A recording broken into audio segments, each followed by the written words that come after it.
Here's what you've been missing over at patreon.com/Addressing Gettysburg. You're listening to Addressing Gettysburg. Hello, patrons. Welcome to this episode of Addressing Gettysburg. Today, we are talking to another author. And this author is quite accomplished. And the book that we're going to talk about today from his collection of books that he's written is Gettysburg, July 1. His name is David Martin. David, welcome to the show. Thank you. Glad to be here. Glad to have you. So, a couple things. Let's start with who you are first before we get into the book. Who is David Martin, and what makes him so special? Never had it couched that way. I'm a school teacher and a writer. People ask what I do. I'm a school teacher and administrator. I'm at the Petty School, which is a private high school in Hightstown, New Jersey. Tell you the truth, I didn't know a lot about private high schools. I grew up in Michigan and went to good public schools out there. Went to Michigan, University of Michigan undergrad. Got a nice scholarship to Princeton, and they sent me to go Greece to study archaeology and Greek history, which was a lot of fun. But archaeology is more a hobby for rich people, as I look at it, or people that. Anyway, it's good for teaching. But anyway, I ended up in teaching. There weren't college jobs available, so I got a job up the road from Princeton in Hightstown at a private high school. They had always told me, don't teach at a high school, you'll never leave. And that's what happened to me. I'm in my 44th year as senior faculty member. I enjoy working with students. I do what's neat with classics. I can do Greek, Latin, history, mythology, general humanities and cultural stuff, which is fun. Once in a while, I do lectures on the Civil War. I have done a lecture for the AP US class on what year was the turning point of the war. Which might be a good topic down the line also, because there's different ways to interpret what it means to be a turning point. Right. And certainly Gettysburg has been argued most commonly, I think, along with Vicksburg, to be the turning point. But I'm digressing on something else. You ask who I am. So I'm a teacher. I'm a writer. I'm a father, a grandfather now also. And reaching my 70s now, I'm starting to slow down a little. For a while there, I was writing almost a book a year in the 80s and 90s. Now it's more like a book every 3 years. I have several underway that I haven't finished, but that's the pleasure of working at a private high school. There's no publish or perish pressure, that I can work on projects that interest me. For example, I'm a consultant at the State Museum for New Jersey Civil War flags, a flag on the 10th New Jersey Regiment, not one of your more famous ones, came on the market. So I spent 3 months doing research and writing up the history of the flags of the 10th New Jersey Regiment, just because that struck me at the moment, and all the other projects took a back burner. So that's where I'm coming from. I'm still writing and active and still in reasonably good health. A little bit weary, as we all are, of the COVID vaccine crisis. And the other thing is, I haven't been to Gettysburg in 7 years, and it's driving for shame, nuts. David, for shame. Yes. During the Civil War sesquicentennial, I was on the state committee and gave lectures almost every, couple of months straight through. And we did a great program at Antietam in 2012. We did one at New Jersey at Gettysburg Day, when I ran a tour that went to all the New Jersey monuments in one day, which I had never done before. But the last time I was in Gettysburg was 2014, when we did a program on New Jersey, the 14th New Jersey at Monocacy. I stayed in Gettysburg rather than Frederick. And since then, I've been busy with my family and haven't gotten back there. And I was actually going to go this week, till I realized, A, remembered the weather ain't good in Gettysburg in March. Yeah. B, the museum's only open on weekends. It's open Thursday through Monday. It's closed Tuesdays and Wednesdays. So when the weather perks up some, I'm just going to take some vacation days. One thing that slows me down is I'm head of the summer school here, and people say, "Oh, you're a teacher. You get the summers off." I said, "No, I'm sorry. I work harder than ever because I'm doing double duty. We're actually organizing it right now, and I'm just going to tell my assistant I'm taking off, going fishing for 3 days. You want me? Use my phone number." I haven't been there, especially since they tore down the hotel by Lee's headquarters. I haven't checked all that out yet. And it's been a while. You need to come back. The place changes. I mean, they tore down my favorite motel, which is the Home Sweet Home Motel. And yes, it's improvements on the battlefield, and I need to check out what's going on. And I still haven't been through the museum. I miss the old museum so much because I knew where everything was. Right. But then they tore it down. And I don't know if now they have more actual battle artifacts. I mean, I'm just amazed to see They have like the Whitworth shells that were fired from Oak Hill that ended up down by Devil's Den. And well, they had all kinds of what it is they have, and then the collection is enormous, but what's on display is just scratching the surface of it. However, and it's generic too. Yeah, it's rather generic, but they do rotate things in and out of it. However, the difference between now and when you last came was that you have to pay. So now you have to pay to see the exhibits, but back then you didn't. But that's it. Well, I don't know if I get in free if I belong to the Friends of Gettysburg National Park. No! If you do, then I think I think you can get in for free. Last time I was there, I forgot it. Yeah. That kind of annoyed me. But I want to get through there. But to be honest, when I'm at Gettysburg, I'm usually on a project. And I don't have time to go through the museum. I haven't seen the electric map or the electric map's not even there anymore. No, it's not there. I haven't seen Cyclorama yet. Cyclorama is great. I wrote. I haven't seen that for a long time, but I did a book on New Jersey at Gettysburg, and I was there. Hired a couple guides. I was there on my own, looking through the exact positions of every regiment, and wrote up a New Jersey at Gettysburg guidebook that actually won an award as Best New Jersey Reference Book for that year.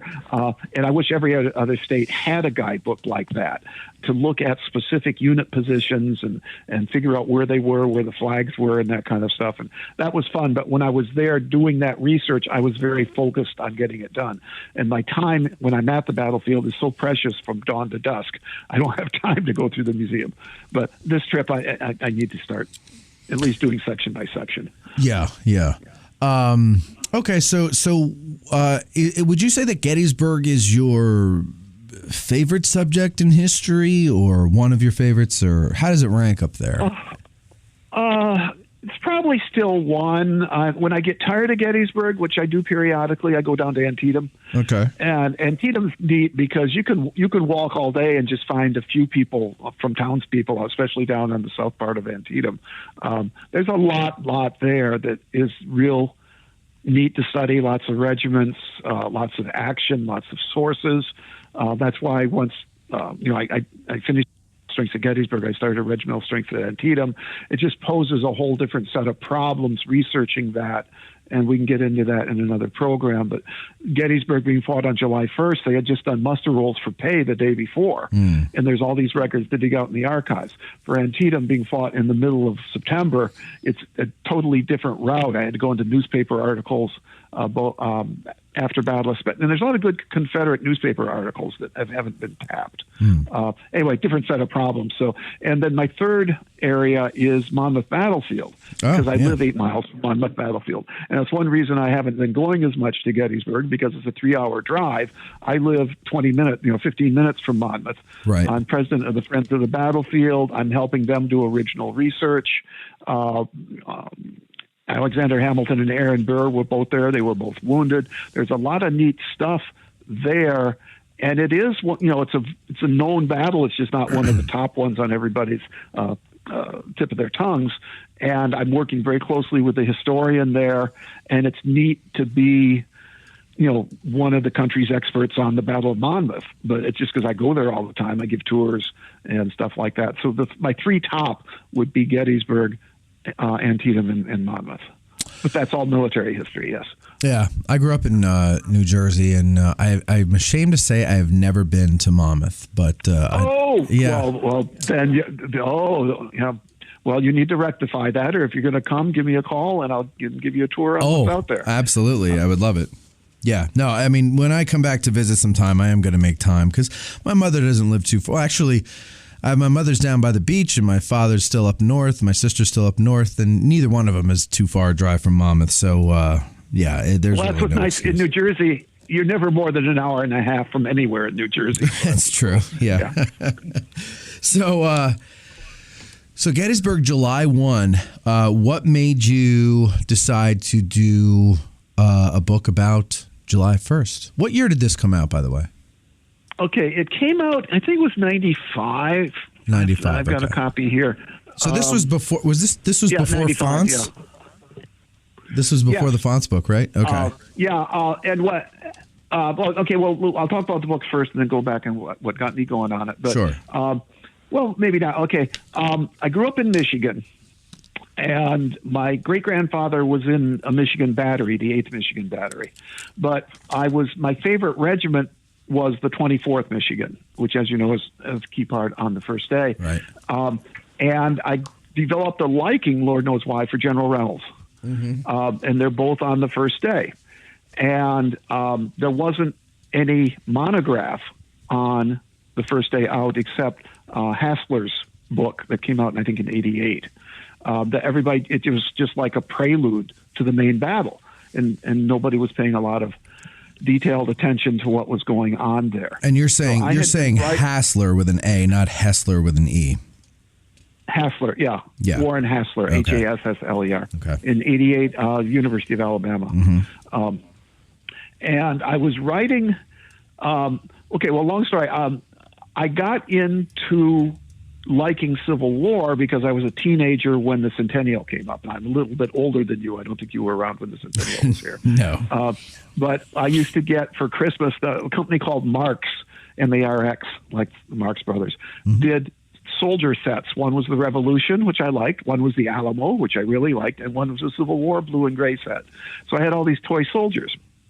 And I used to play whatever. But then I got the idea of redoing battles. So I actually did in 1963 when I was 14 years old. I researched the battle.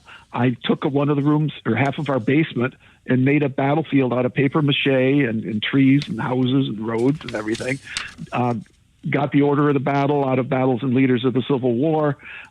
Had enough soldiers that I could make regiments at a ratio of 1 for every 300. I had a cannon for every battery. And I just researched the battle from end beginning to end and refought it with the toy soldiers exactly 100 years later, which was cool. Yeah. And I put that stuff away when I also did Antietam and Chancellorsville, just for the heck of it. Sure, why not? Later on.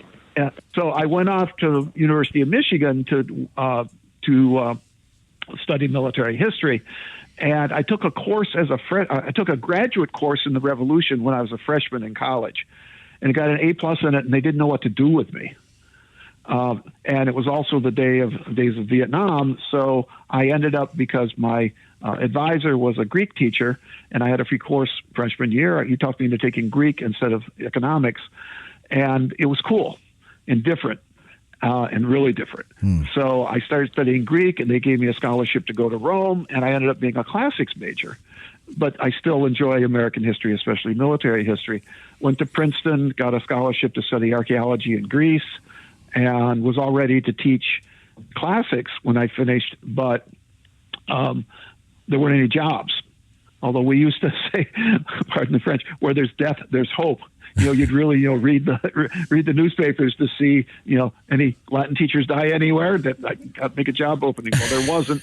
So I ended up, that really worked for a friend of mine who taught math. There was a car, an accident over near Princeton where a teacher was killed. And he said, "Oh my God, let it be a math teacher." And it was, and he got his job. So where there's death, there's hope. So I couldn't get a college job, so I ended up at the high school, the Petty School in Hightstown, New Jersey. And I enjoy working with students and teaching Latin, and I consider myself a wordsmith, which a lot of the way I teach Latin is cognate vocabulary and grammar. But then I got, that was the era when war games were popular. So there's a game called Terrible Swiss Sword, which you may have heard about, by Rich Berg. And it's a regimental level game with complicated rules and using historical maps. And it was really cool. So catch the rest of this episode and support the show over at patreon.com/addressinggettysburg.